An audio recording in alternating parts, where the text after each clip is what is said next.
Hey everyone, this is Samo, and in this video we're going to be doing a review of Wild Hearts. It's going to be a tiny review, just going over a couple of things that I found great and a couple of things I didn't find so great in the game. It's supposed to be just my opinion, so I hope you enjoy.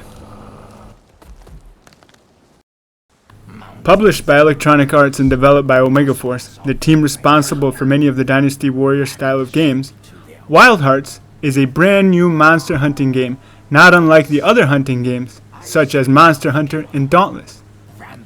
It borrows many of the type movement and weapon mechanics of the previous games and steps it up a notch with brand new innovative ideas for hunting.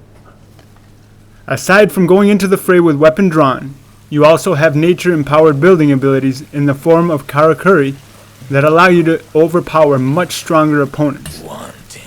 This game is available for PS5, Xbox Series S, and Xbox Series X, as well as PC.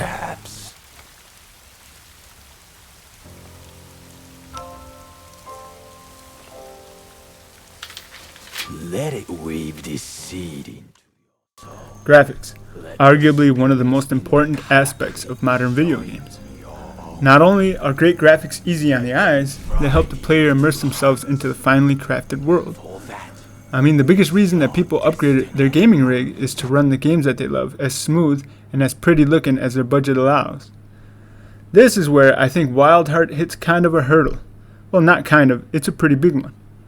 I don't have the top of the line graphics cards or the latest processor, but what I do have plays similar looking games at very respectable frame rates and even high settings. While Wild Hearts plays good on my system, there are still some glaring performance issues. For starters, some of the environmental models look unfinished and pixelated. Your character also has a softer kind of undetailed look to it. I know just about everyone right now is talking about how bad the performance on the PC is, and also some consoles are having some bad performance issues. And so there's definitely a problem there with game optimization that needs to be taken seriously and be looked at. On the other side of bad is how grand some of the areas look. The biomes are large and filled with overgrown vines, abandoned villages, and snow-topped mountains. There are also smaller kimono and various wildlife running around each of the biomes. As for your hunter and the gear, it looks well crafted. Nothing super flashy, nothing over the top, but you still look more than capable of tearing into some monsters. Overall, I think once they improve the performance and maybe iron out some of the less detailed areas, I believe people will enjoy the scenery.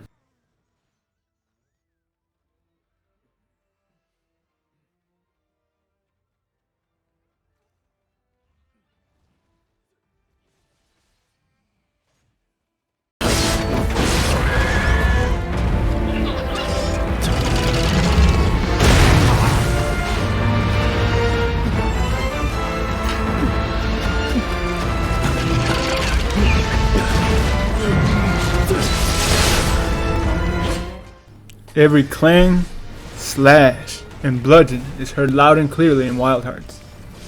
From the sounds of the weapons making precise contact with monsters, to the hair-raising kimono battle cries, every sound makes you feel like you are in the action. Go, man.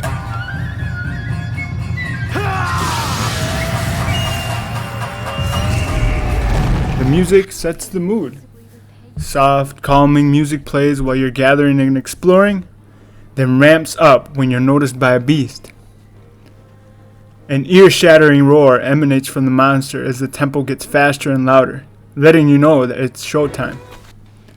At the same time, when you leave a dangerous encounter, the tone softens and calms your nerves. In the handful of cutscenes throughout the game, the voices are well done. Nothing spectacular, just well done. Also, there's a lot of notification sounds like chimes and dings to alert you when you've picked up an item or when your attention is needed to a specific event or point within the area.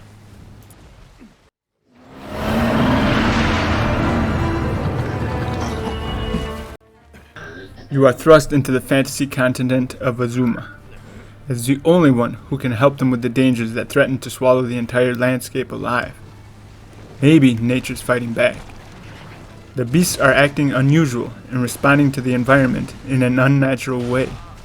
Gigantic morph creatures that resemble living rocks and vine-infected zombies are your primary target. And also, they are the things that threaten the townsfolk of Minato. The story is generic but short and sweet. Wild Hearts aims to get you into as much action as possible. Most, if not all, of the cutscenes can be skipped if you so choose. The main story quests move you along fairly quickly, and they don't have a lot of side distractions if you choose to forego the side missions. The main point really revolves around finding a new threat, and they really don't do much beyond that. I say, for what it's worth, I think it's a breath of fresh air to have an easily understandable main objective with optional side content, most of which you don't really have to do at all. After all, the meat and potatoes really lies in the gameplay.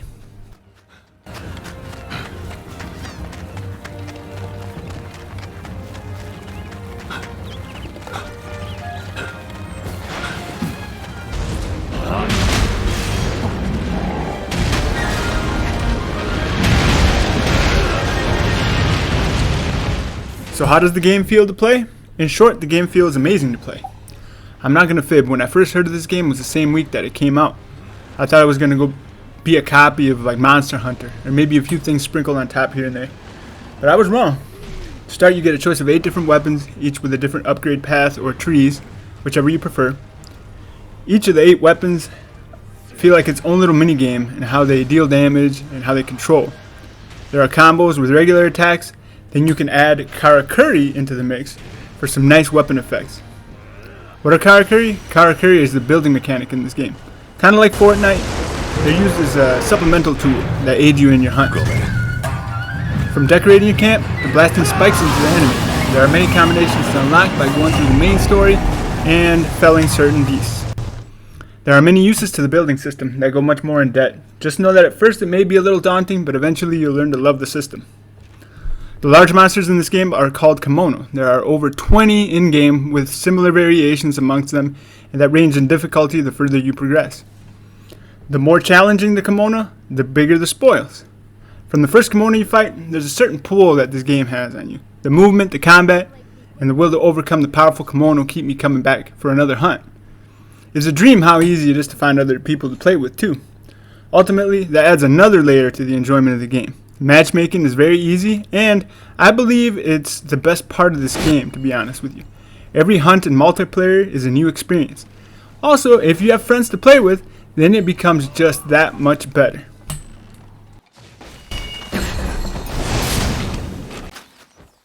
So is Wild Hearts worth a buy? I think so, especially if they iron out the performance issues. Just try it out once and see if you like it. You know you can always give a refund. Thank you for watching. Please subscribe and like if you liked it, and I hope you enjoy the rest of your day. With each new dawn, it stagnates more. Little by little, order turns to chaos. Nature unravels. But you can make it strong once more. Break the crust. Let the pulse beat freely. Do that, and your compass will be set.